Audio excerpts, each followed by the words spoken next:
Have you ever noticed that voice in your head reading these words right now? Most of us believe we're creating these thoughts. But what if I told you that thinking isn't creating at all?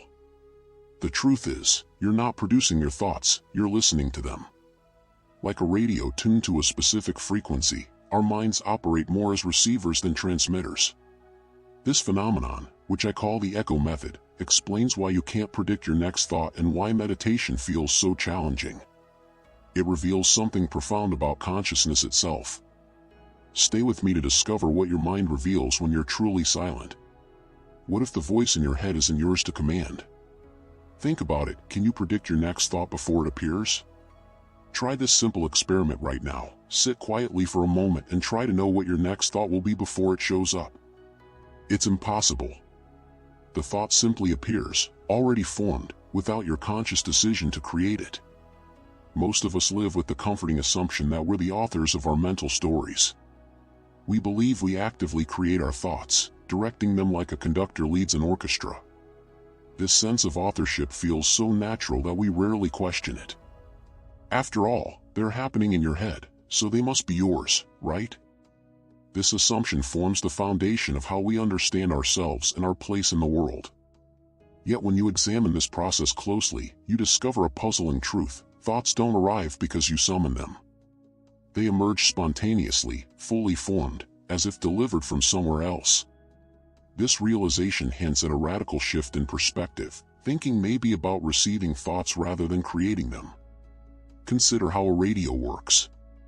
The radio itself doesn't create the music or voices you hear, it simply receives signals that are already being broadcast.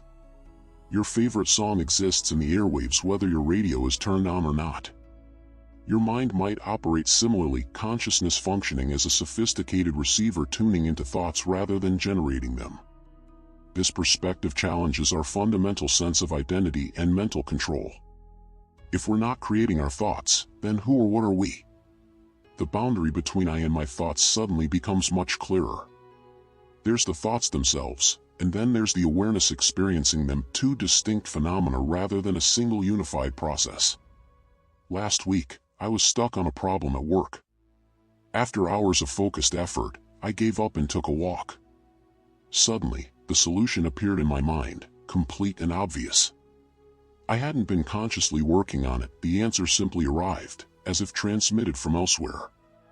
You might have noticed this phenomenon during activities requiring deep focus. During flow states, thoughts and actions seem to happen through you rather than by you. Athletes describe not thinking about their movements but allowing them to unfold naturally. Musicians talk about becoming a channel for the music. This brings us to a profound question about consciousness itself. If our thoughts aren't originally ours, what is the true nature of our awareness? Is consciousness more about reception than production? The boundaries between what we consider self and other begin to blur under this scrutiny. When you examine your own experience closely, you'll notice something revealing. There's a part of you that doesn't change regardless of which thoughts are passing through your mind. Happy thoughts, sad thoughts, angry thoughts, all are witnessed by the same unchanging awareness. This consistent observer remains stable while thoughts come and go like clouds across the sky. Neuroscience increasingly supports this view, showing that brain activity preceding a thought occurs before we become consciously aware of deciding to think it. The neural preparation for a thought happens before you choose to have that thought, suggesting the choice itself is an illusion. Your thoughts are like weather systems moving through the sky of your awareness rather than creations you consciously produce. You can influence the general climate of your thinking through practice and attention, but the specific thoughts that appear moment to moment arise from processes largely hidden from your conscious control. While we can't control individual thoughts, something even more fascinating happens when we examine why they never stop coming. That relentless mental chatter keeping you up at night has a specific evolutionary purpose that dates back to our earliest ancestors. What appears as mental chaos is actually your brain's sophisticated survival mechanism working exactly as designed, just in an environment it wasn't built for. Have you ever wondered why your mind refuses to quiet down, especially when you're trying to fall asleep? You're lying there, desperately seeking silence, but your brain keeps spinning out scenarios about tomorrow's meeting, replaying that awkward conversation from 5 years ago, or inventing entirely new problems that don't even exist. This persistent internal dialogue serves as your brain working overtime to keep you safe. Your mind evolved primarily as a prediction machine. For our ancestors living in dangerous environments, the ability to anticipate threats meant the difference between life and death. The human who could imagine a predator hiding behind a bush before encountering it had a significant survival advantage. Those who could remember past dangers and project potential future risks were more likely to survive and pass on their genes. Your anxious, chattering mind is an inheritance from those vigilant ancestors who stayed alive long enough to become your predecessors. This survival mechanism operates continuously, scanning your environment and generating scenarios about what might happen next. It functions like an overprotective security system that never powers down. When you're walking alone at night and your mind conjures images of potential attackers, that's this ancient system at work. When you rehearse conversations before they happen or replay social interactions looking for mistakes, your brain runs simulations to help you navigate complex social landscapes more successfully. The brain's default mode network, DMN, becomes particularly active during idle moments when you're not focused on external tasks. Rather than resting, your brain uses these periods to process experiences, make connections between ideas, and run simulations about possible futures. It's your mind's internal simulation engine, constantly working behind the scenes even when you think you're doing nothing. Here's where things get complicated. Our modern environment differs radically from the one our brains evolved in. Your ancestors needed constant vigilance against predators, starvation, and hostile tribes. Today, you face spreadsheets, traffic jams, and endless digital notifications. Yet your brain's threat detection system activates the same stress response for both a predator and an upcoming performance review. Consider how you might feel overwhelmed checking your phone to find dozens of emails, texts, and social media alerts. Your ancient brain processes each notification as a potential social threat requiring immediate attention, triggering the same vigilance mechanisms that once scanned for physical dangers. This mismatch creates genuine problems. Your brain, designed for an environment with immediate physical dangers, now generates worst-case scenarios about situations posing no survival threat. The colleague who didn't smile becomes a complex social threat your mind obsesses over. The presentation next week triggers the same mental rehearsal processes that once prepared your ancestors for hunting expeditions. Your brain runs ancient software on modern hardware, creating constant alertness in an environment that rarely requires it. Understanding this doesn't immediately silence the chatter, but it offers a new perspective on why your thoughts seem so persistent and often negatively biased.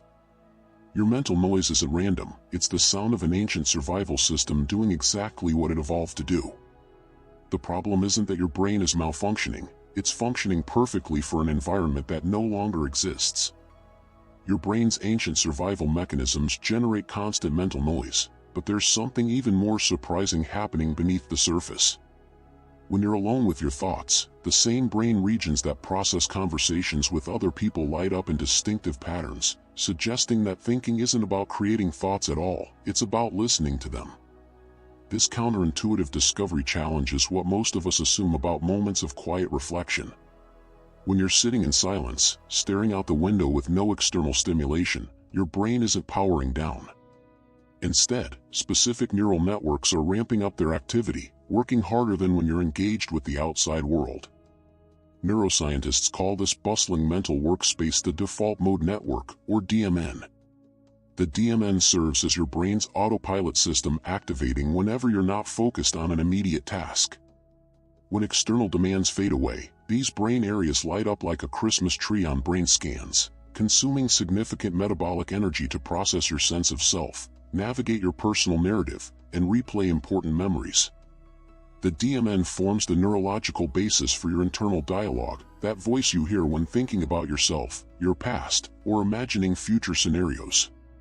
Functional magnetic resonance imaging, fMRI, studies reveal something fascinating. When you're engaged in self-reflection or internal dialogue, your brain activates many of the same regions that light up during actual conversations with others. This suggests something profound. Your awareness is the listener, not the speaker. you're receiving thoughts rather than creating them. This neurological evidence supports the echo method perspective. What we call thinking is actually an act of internal listening. When you become lost in thought, your brain creates a simulation, a virtual conversation unfolding in your mind. The neural pathways involved in producing and comprehending language activate, just as they would during a conversation with a friend. You're listening to yourself think.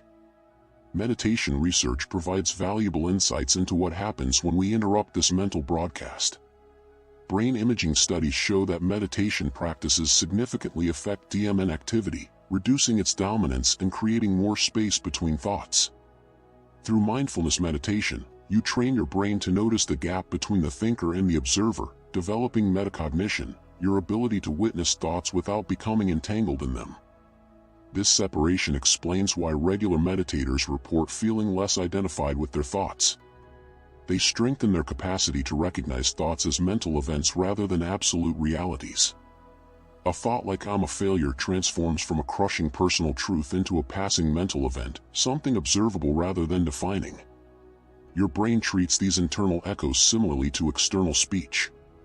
The temporal lobe and Broca's area, regions critical for language processing, show increased activity during internal dialogue. Your brain essentially converses with itself, with different neural networks playing different roles in this internal discussion. This explains why thoughts sometimes seem to have a life of their own. You might ask yourself a question and be surprised by the answer, or notice how thoughts respond to each other with their own momentum. These aren't signs of mental instability, they're normal functions of your brain's self-referential networks. Understanding this neurological reality offers a profound shift in how we relate to our thoughts. We can recognize ourselves as the aware space in which thoughts appear, like a clear sky holding passing clouds. This recognition creates freedom from the gravitational pull of mental chatter. That space between you and your thoughts isn't just a scientific curiosity, it's the doorway to a radically different approach to mental wellness. What if the solution to mental noise isn't silencing your thoughts but changing how you listen to them? Traditional mindfulness practices often leave people frustrated by their inability to empty the mind. The echo method offers something different. It doesn't ask you to silence your internal dialogue. Instead, it transforms how you experience it. Think about the last time you tried to quiet your mind. The harder you pushed against your thoughts, the more persistent they became. This is the fundamental flaw in conventional approaches. When we position ourselves as opponents of our thoughts, we inadvertently strengthen them. The echo method reverses this dynamic by establishing a profound truth: you are not the creator of your thoughts, but their audience, like sitting in a cafe where surrounding conversations happen near you but aren't yours to control.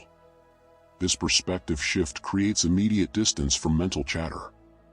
When stress, anxiety, or overwhelming mental noise arise, you simply notice, there's thinking happening, rather than "I can't stop thinking."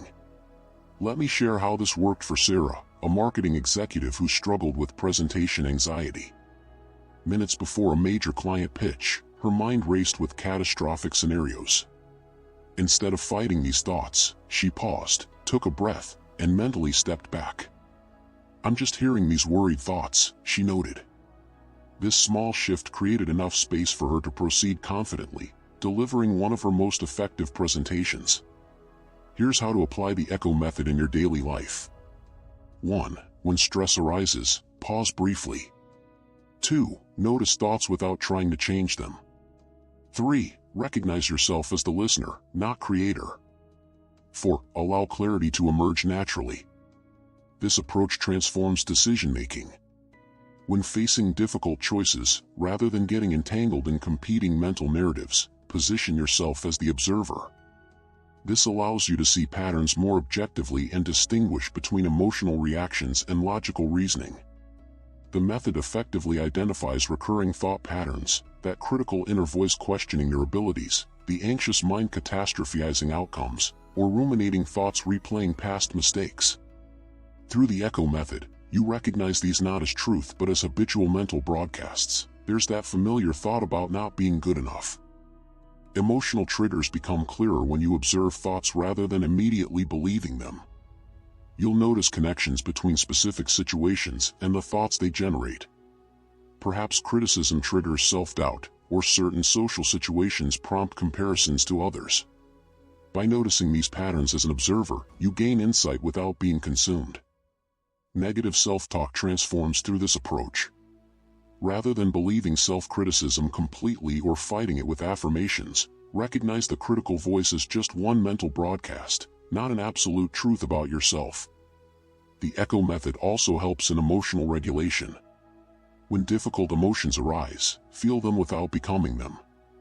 Emotions are temporary waves, they rise, peak, and fade.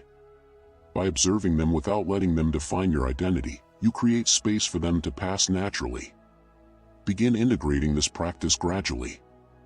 Start during specific times, perhaps during your morning routine, commute, or before bed. As this perspective becomes familiar, you'll naturally apply it during stressful moments or when experiencing a racing mind. The goal isn't perfection but cultivating awareness of your role as witness to thoughts. What we've explored together isn't just a technique, it's a revelation about the nature of who you truly are. As you've discovered, you are not the voice in your head. You are the awareness behind it, the silent witness to all your thoughts, emotions, and experiences. This distinction forms the foundation for genuine freedom. When you recognize yourself as the observer, you're liberated from your mental chatter. Like stepping back from a busy highway to watch the traffic from a peaceful hill. Try this. For the next 24 hours, whenever that voice speaks, ask who's listening to these thoughts. Notice the spaciousness that emerges.